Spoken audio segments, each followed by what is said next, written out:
பொதுவாக தமிழகத்தில் ஒரு நல்லாட்சி அமைவதற்கு ஆண்டு முடிந்தவர்களும் சரி, ஆளப்போகின்றவர்களும் சிறந்த முறையில் ஆண்டு கொண்டிருப்பவரும் சிறந்த முறையில் இந்த பணியை ஆற்றவில்லை.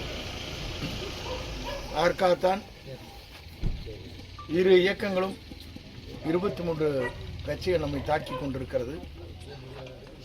புதிய புத்துணர்வாக புனிதாட்சியை தமிழகத்தில் உருவாக்குவதற்கு தமிழக வெற்றிக் கழகத்துடைய தலைவர் தளபதி அவர்கள் இன்று தமிழகம் முழுவதும் மக்களுடைய உள்ளங்களில் நிறைந்து வாழ்கிற காட்சியை நாம் காணுகிறோம். குறிப்பாக அவருடைய திட்டங்கள் அனைத்தும் அனைவருமே எல்லாம் பெற வேண்டும், எல்லோருமே பொருளாதாரத்தில் உயர வேண்டும், ஜாதி மதங்களுக்கு அப்பாற்பட்டு இயக்கம் இருக்க வேண்டும் என்ற நோக்கத்தோடு தான் பல்வேறு கருத்துக்களை இன்றைக்கு வழங்கி கொண்டிருக்கிறார்கள்.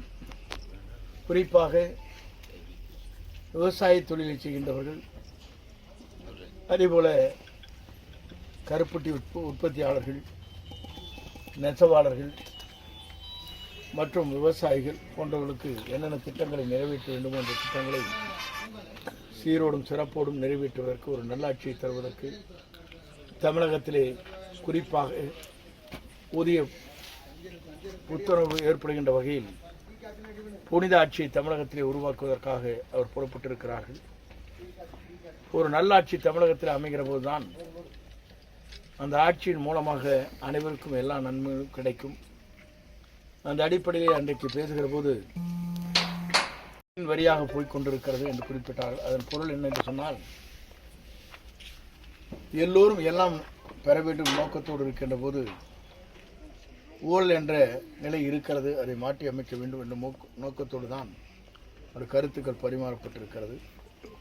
பெண்களுக்காக பெண்கள் தினம் என்ற நாளில், உலக பெண்கள் தினத்தில் 10 அறிவிப்புகள் வெளியிட்டார்கள். தமிழகமே வியக்கத்தக்க அளவிற்கு அந்த அறிவிப்புகள் இன்றைக்கு வெளியாகி இருக்கிறது.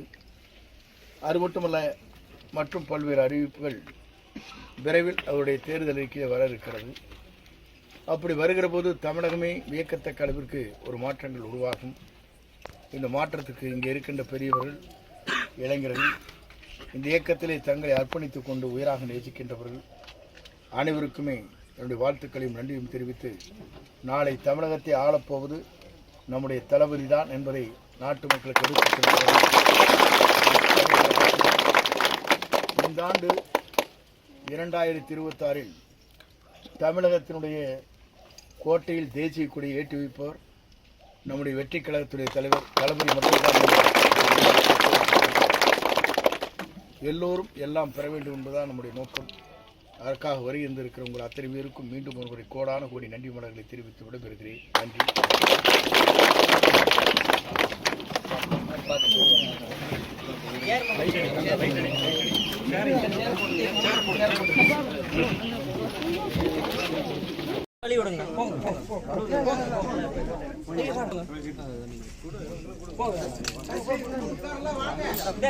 வர்றாங்க போங்க, அங்க போங்க, போய் எப்படி இன்னும் போட்டோ எடுங்க. வாங்க